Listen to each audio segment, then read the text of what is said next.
Pwy ydw i? O lle ddes i? Pam ydw i yma?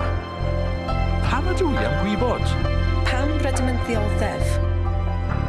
Lle gallai ddarganfod gobaith? A ydy Duw yn bodoli? A fedrwn wybod yn sicr? Fyddai'n bosib i'w cyfarfod. Mae Duw yn agosach na beth rydych yn meddwl.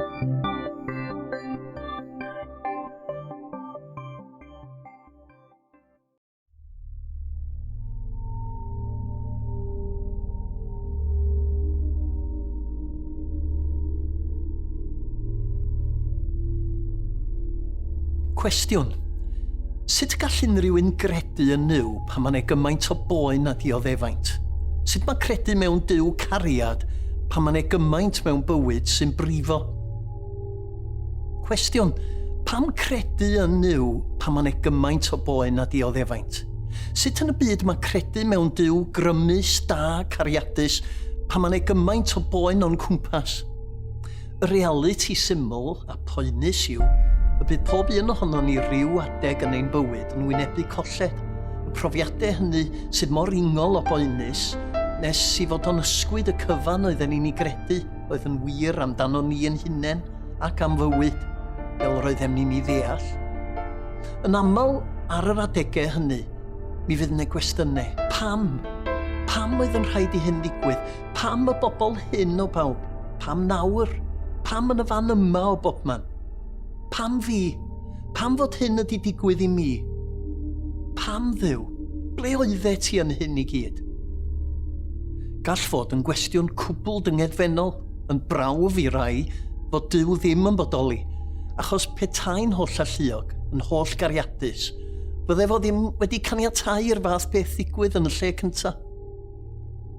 A wedyn mae'r cwestiwn pam, cwestiwn sy'n gallu bod yn gysgod dros fywyd, yn gwmwl tywyll dros eich ffordd o feddwl a'ch ffordd o fyw, gall droi'n niwl sy'n ei gwneud i'n amhosibl i weld gofal Duw amdano ni trwyddo. Mae'n anodd perswadio'n hunain i fod o yne, yn anodd credu neu fuddio gobeithio i fod o yne gyda ni. Falle wrth i chi wylio hwn fod cwestiynau fel yma'n codi'n eich meddyliau chi, rhai sydd heb i hateb, falle fod y distawrwydd yn fyddarol yn rhoi ergyd farwol i unrhyw ffydd oedd gynnoch chi. Pam credu mewn Duw pan mae bywyd rhywun yn llawn poen? Pa wahaniaeth mae credu ni wneud pan mae popeth yn chwalu'n dilchion?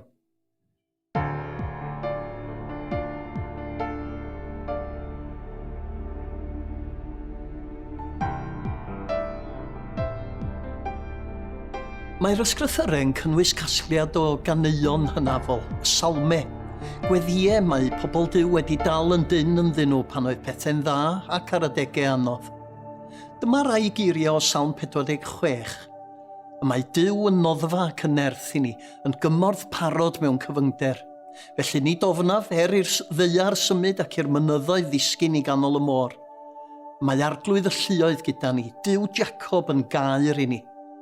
Noddfa nerth, cymorth parod mewn cyfyngder.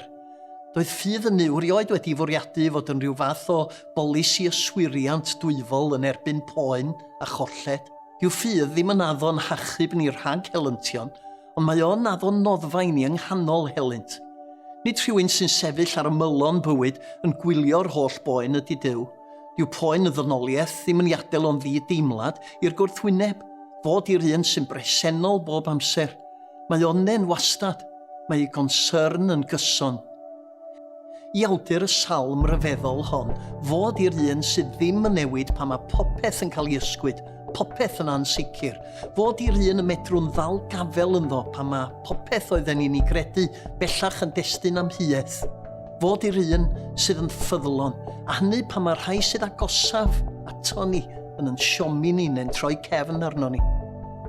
Pan fyddwn yn teimlo'n gwbl fi ymadferth yn unig, pan mae popeth yr oeddem yn dibynnu arno y tu hwnt i'n gafel, mae o'n profi dro ar ôl tro i fod o'n gymorth parod mewn cyfyngder. Y peth cyntaf oedd y sŵn. Fe ddechreuodd fel myrmwr dwfn, aeth yn uwch ac yn uwch fel awyren enfawr yn hedfan yn isel uwch ein pennau.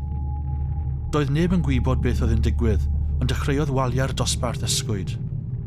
Roedd ni newid dod nôl o'r gwasanaeth, ac yng nghanol cymryd y gofrestr, yn sydyn, aeth pawb yn ddistaw. Roedd y sŵn yna yn llethol. Rwy'n cofio edrych allan drwy'r ffenestr a gweld wal ddu yn dod tuag at yr ysgol fel rhyw don trwchus, tywyll o fwd a cherig. Saethodd yn syth drwy'r ffenestri, heb oedi nac arafu. Cafodd y byrddau a'r desgiau eu hysgubo yn ei lwybr. Rwy dal yn cofio'r ofn ar wynebau fy ffrindiau. Llysgwyd roi ohonynt dod i tano. Ac yna, y ddistawrwydd. Aberfan 1966 oedd y ddamwen lofal fwyaf yn hanes Cymru. Collodd un gymuned 144 o bobl, 116 ohonyn nhw'n blant, a wnaeth y gweinidog lleol y parchedu Kenneth Hayes ddim llwyddo i osgoi'r Poen, gan iddo golli ei fab dyfrig. Ac eto, fe lwyddodd Kenneth Hayes a'i wraig i ddarganfod y nerth i ddal ati, i wasanaethu'r dref ac i agor ei calonnau i Poen pobl eraill, a hynny pan oedd ei galar ei hunain mor real a dirdynol. Llwyddodd i fedru tystio gyda dewrder rhyfeddol a gobaith diwiro. Roedd yn gwbl sicr na all na cangau na ceinioes, na cangylion na thywysogaethau, na'r presennol na'r dyfodol, na grymusterau, na cychelderau, na dyfnderau, na dim arall a grewyd i'n gwahanu ni oddi wrth gariad Duw yng Nghrist Iesu'n harglwydd. Mae'n wir na wnaeth ei ffydd ei arbed rhag y drychineb, ond fe'i cadwodd rhag anobeth.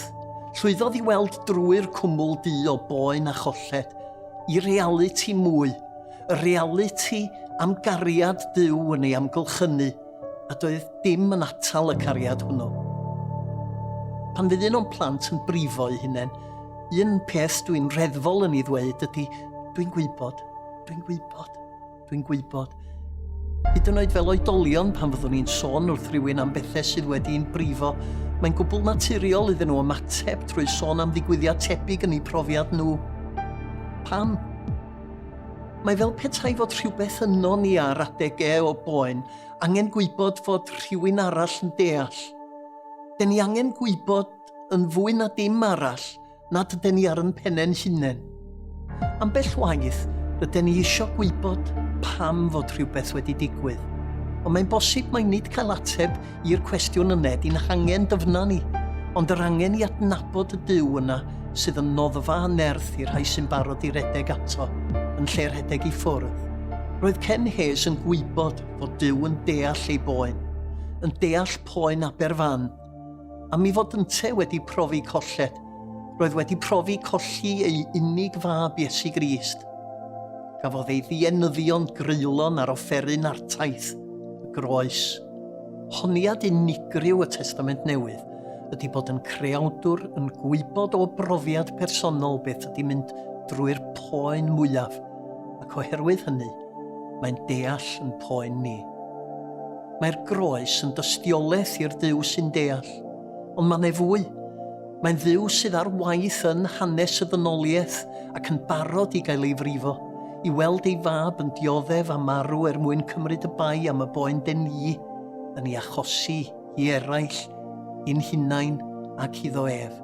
Ar y groes, mae llif ddorau'r farn oedd ei ddisgyn arno ni yn cael ei cyfeirio at Iesu, ac mae yntau yn ei dro yn dioddef drwy gymryd euogrwydd a gwarth dynoliaeth sydd wedi gwrthod Duw. Mae'n gosod ei hun yn lle mewn gweithred o aberth eithafol gan dalu dyled ein camgymeriadau ni.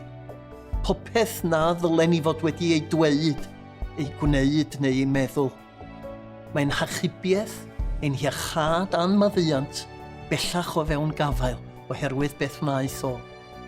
Wrth y groes, mae'n bosib cyfnewid poen am obeth, bai am faddiant, bywyd am farwolaeth. Aeth y parchedu Kenneth Hayes ymlaen i ddweud mewn cyfweliad yn ddiweddarach. Mae gennym 2 fab, ond dyn ni wedi'n gwahanu oddi wrth un am gyfnod. Mi fyddwn ni'n cwrdd rhyw ddydd. Mae'r gwahanu yr unigrwydd a bod hebddo'n ofnadwy. Ond dydy o ddim yn mynd i bara am byth. Roedd ei ffydd yn Iesu yn golygu i fod o'n gweld yn bell roedd ganddo bersbectif mwy ar fywyd nag ar ei golled, yn rhoi gobaith iddo am fyd arall. Ac yno, nid dioddefaint sy'n cael y gair olaf. Paradwys yw un o enwau'r ysgrythyrau ar y lle, bod ym mhresenoldeb Duw, lle nad oes dim ofn, colled, dagre, marwolaeth na phoen. Beth os oes mwy i fywyd na hyn, mwy na'r hyn a welwn? Beth os oes yna fyd arall, byd na all marwolaeth i gyffwrdd na i anharddu? Beth os oes ffordd i chi gyrraedd yno, lle mae Duw sydd wedi bod yn noddfa anerth yn y bywyd hwn, yn aros i'ch croesawu? Beth os ydy Duw, ym marwolaeth i fab, wedi talu'r pris i'w wneud yn siŵr y cewch fod yno gydag ef un dydd? Ydy mwyn werth gwybod mwy?